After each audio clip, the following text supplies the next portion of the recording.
So, Randy, bonus questions. What is so you've just moved? This is now your little home neighborhood. Have you found your favorite restaurant? And what is your go-to order at that restaurant? Well, we have this place close by called Down Low Chicken, Down low. and they do down low, yeah, but it's in the far north. So, but Okay. it's all sorts of fried chicken, super Okay. super hot. Yeah. So I had for the first time ever, I cried while I ate because it was burned my mouth How so is that bad. enjoyable? And that's your favorite? Well, they have. I just was like, I guess, getting a little bit too confident. Adventurous, I went yeah. up too high on the chart. So, but incredible flavor. Yeah, it's the place Is it all for sure. fried? It's all fried. Can you get like baked or like healthier versions, or it's just all No, like no healthy. There's legitimately no healthy. You can okay? get fried chicken or fried chicken sandwich or fried chicken on waffles. That's it. That's it. I love That's it. those restaurants because I have a terrible time trying to make up my mind what to buy half the time, and if there's only like three options, then it makes my life much easier. Cool, man. Down low. We're going there when I come visit you. Sounds great. When there's planes again, Yeah. that fly out of Australia. Um, what do you wish you had known when you started out? When I started out, Yeah. man, I think it's something I'm still trying to understand, but just to hold things openly Mm. and to find rest and enjoyment in each day. I love it. I'm gonna. Yeah. It's the start of my day. It's the end of your day. I'm gonna. There's this amazing Nepalese, um, Nepalese kind of parable that talks Yeah. about that whole principle. I don't know if you've heard of it.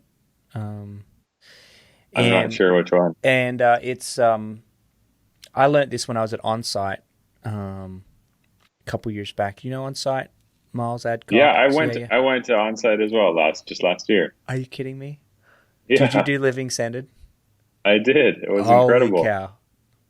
Is that not Yeah. like in like one of your top like three most profound experiences of your life?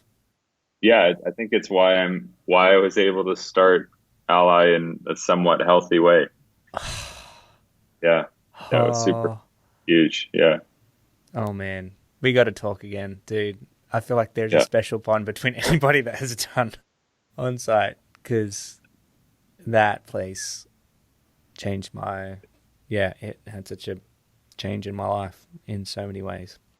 But the Nepalese story I learnt while I was there it kind of goes through this whole when someone loses something or tragedy happens in somebody's life Yeah. in the village, um, people in the neighborhood they go in and they take something else from them, and it's like this. It seems like this really cruel kind of like, what are you doing? You know what?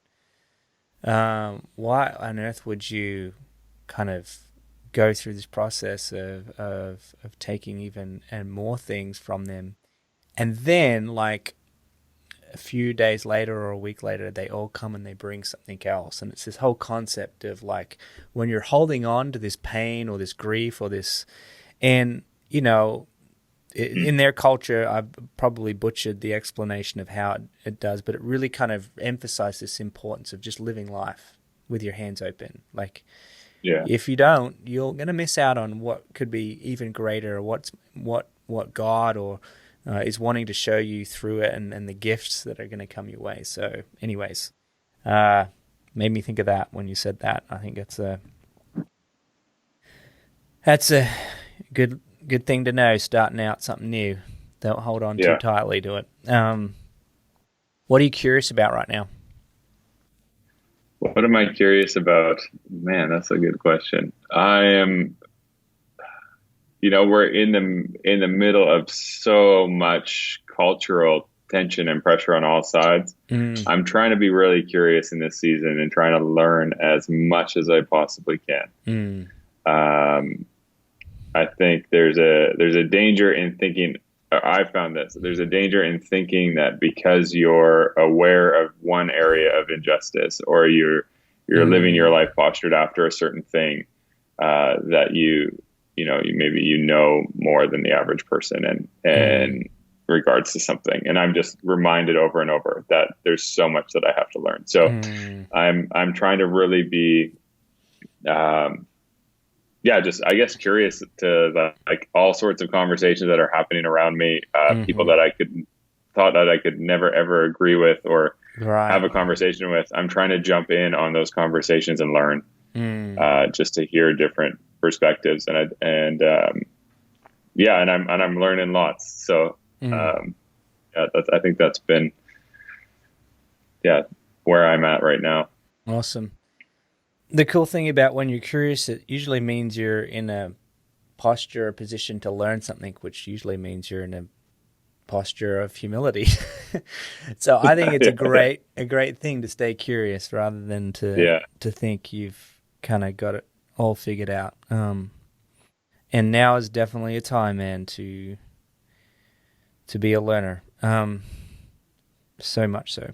What's something you failed at recently? Something I failed at recently.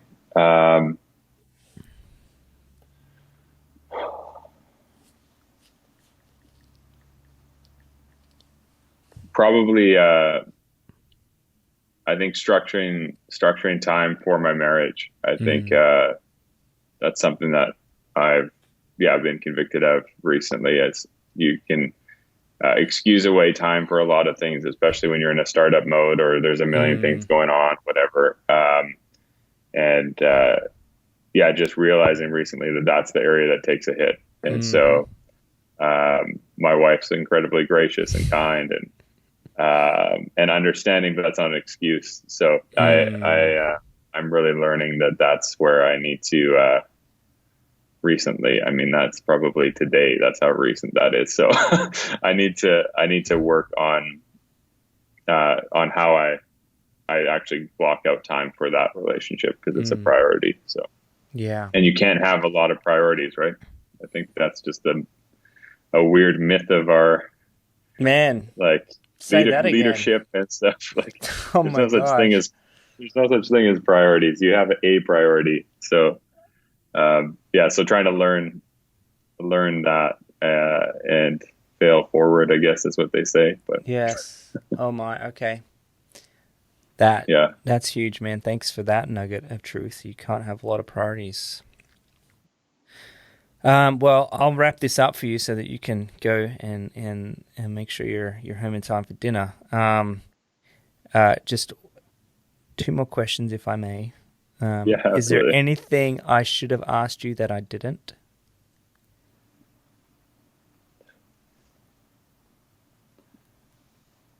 No, I don't think so off the top of my head. I think unless we want to talk for like another 10 hours, I think. I don't know. Good. That makes me feel good. It makes me feel like we covered it well. Jumped around. Yeah. There's not a lot of trivial things to talk about now anymore, is there? Sport's not on.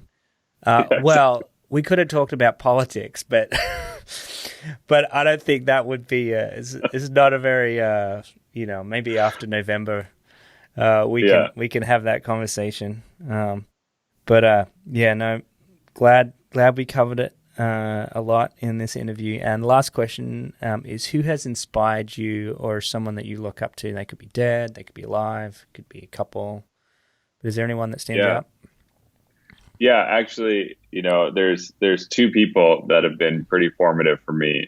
One, I think you've had him on here already, Goff. I read his book when I was actually really just struggling with my faith and wondering why I didn't see more people living out what I was hearing taught. And he just brought simplicity to so much simplicity, a lot of things. And I saw somebody that were acting out on it. And he's had a ton of influence. I'd say I am where I am today because of seeing how he's led and postured his life. And then I have a friend named Silvio that actually started our work in Nepal 20 years ago. Wow. He left everything with a couple $1,000s in his pocket, and he's been able to help 600 girls recover. And he just has a posture of incredible humility. And he said, the only thing I'm trying to be is a good dad. And yeah, his life Mm, taught me a lot about sacrifice and the things that are really important. mm, So yeah, those two men I think have shaped the trajectory for me in the mm. last decade for sure. Oh man, thank God for people like that, Yeah, man. Oh, that's awesome. I got to interview a dear friend, um, um, who would, I think 25 years ago, with 700 pounds in his pocket, moved to India and to work with street children and um, probably much like your Silvio yeah, friend. And it's, dude, they make you feel like you're not doing enough. yeah, it's a good inspiration. But yeah. well, I'll let you go. Thanks, Randy.